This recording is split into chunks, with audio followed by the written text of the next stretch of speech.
सोबत सरकारी वकील आहेत त्या पूर्ण विचार बोलण्यासाठी बाळासाहेबजी कोल्हे. काय सांगाल सर, आपण बघू शकतो की संपूर्ण प्रक्रियेनं महाराष्ट्र निवडणूक निघाला. मस्साजोगच्या प्रकरण देखील चर्चेमध्ये आहेत.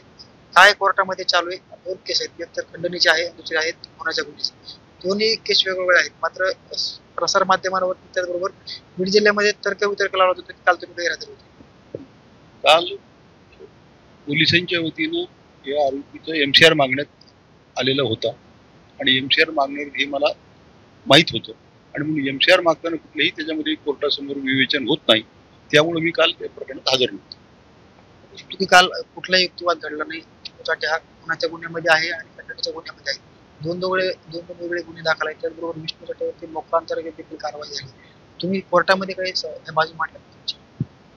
असं आहे की याच्या अगोदर ज्यावेळेस मी 302च्या प्रकरणामध्ये खालच्या मॅजिस्ट्रेट कोर्टामध्ये हजर झालो होतो त्यावेळेस अभ्यासपूर्व असं विवेचन करून पहिल्यांदा 15 दिवस आणि नंतर पुन्हा 14 दिवस असं 2 वेळेस पीसीआर घेतलेला होता.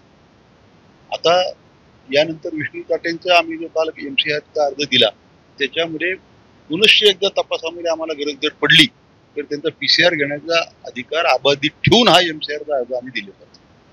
पूर्ण गंभीर प्रकरण असताना मोका अंतर्गत कारवाई, मोक्यामध्ये जवळपास 4-5 महिने जामीन मागतायत. असं जरी असलं तरी आपण बघू फक्त निव्वळ 5 दिवसाची न्यायालय कोठडी आहे. त्या 5 दिवसामध्ये संपूर्ण प्रक्रिया पूर्ण होईल काही तपासाची? 5 दिवसामध्ये प्रक्रिया पूर्ण होईल की नाही आता सांगणं अवघड आहे. कारण काही आरोपी 18 तारखेपर्यंत याच्यामध्ये पीसीआर मध्ये आहेत. त्याच्यामुळे ही तारीख 18 पडलेली असावी असं वाटतं. आता 18 तारखेला याच्यातलं पिक्चर क्लिअर होईल. आरोपी देखील कृष्णा आंधळे अद्यापर्यंत फरार आहेत, तो देखील अटक नाही. मग सगळे घटना समोर असताना त्याचबरोबर मोका अंतर्गत कारवाई झालेली आहे. मोक्यामध्ये नेमकी काय याच्यात बाजू मांडणार आहे तुम्ही आणि मोका अंतर्गत कारवाई काय सांगणार? नाही, मोका अंतर्गत कारवाई उद्या ज्यावेळेस या आरोपी 18ला त्याच्यावर विवेचन होईल ना. आज याच्याबद्दल काही मत व्यक्त करते ना. वाल्मिक कराड तर मोका अंतर्गत कारवाईमध्ये नाही, मात्र विष्णू चाटे मोका अंतर्गत कारवाईमध्ये त्यांच्या देखील कारवाई झाली. हो ना, म्हणूनच म्हणतो की 18 तारखेला या मोका अंतर्गत कारवाईमध्ये काय प्रगती होते आणि त्याच्यावर काय कायदेशीर विवेचन होईल ते 18ला आपल्याला कळेल. असं देखील बीडमध्ये चर्चा आहे की काल तुम्ही गैरहजर होते तर कुठेतरी प्रेशर आपले काय चर्चा तुम्ही काय केलं?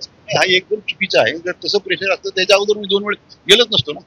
प्रेशर असतं ते प्रकरणही मी घेतलं नसतं आणि 2 वेळेस जे मी अगदी अभ्यासपूर्ण जे विवेचन केलं ते जर आपण पाहिलं तर तुम्हाला असं की दबावाचं काय ह्याच्यात काय कारण दबाव असतं ते प्रकरणच घेतलं नसतं. असं देखील म्हटलं जाते काल संतोष देशमुख यांचे जे भाऊ होते त्यांनी आंदोलन केलं. हा न्यायालयाचा भाग नाही, मात्र आम्हाला माहिती सांगितली जात नाही, कुठपर्यंत तपासायला सांगितलं असं त्यांच्याकडून मागणी होती. काल सचिन पाटील देखील भेट घेतलेली आहे. संपूर्ण घटना कुठपर्यंत आलेली आहे, काय तपासाची बाजू तुम्ही मांडली? हा विषय वेगळा आहे. माझ्या माहितीप्रमाणे पोलिसांनी सचिन देशमुखांच्या फॅमिलीला ही माहिती सगळी दिलेली आहे अशी माझी माहिती. केस संदर्भात तुम्ही कसं बघता? याच्याकडे वकिलाच्या बाजूने असं म्हटलं गेलं की तुमच्या संदर्भात देखील शंका कुशंका निर्माण केली गेली कालची संपूर्ण काल माध्यमात बघितला. त्याचबरोबर जे उज्ज्वल निकम असतील किंवा मग मानसिक असतील याची मागणी केली गेली. उज्ज्वल निकम साहेब फार मोठं व्यक्तिमत्व कायदेशीर याच्यामध्ये क्षेत्रामध्ये, त्यामुळे ते केस चालवायला राहील अजून चांगलं होईल. त्यात काही ही चांगलीच बाब आहे. तुमचं मी आता हे प्रकरण पाहतो. कालच्या ज्या काल संभ्रमित लोकांना त्या लोकांना पण काय सांगणार काही गैरहजर असल्यामुळे तर्क लावले गेले? नाही, हे सगळं तर्काचा काही भाग नाही. आपापल्या याच्याप्रमाणे हे लोकांना विचार करण्याचा भाग आहे.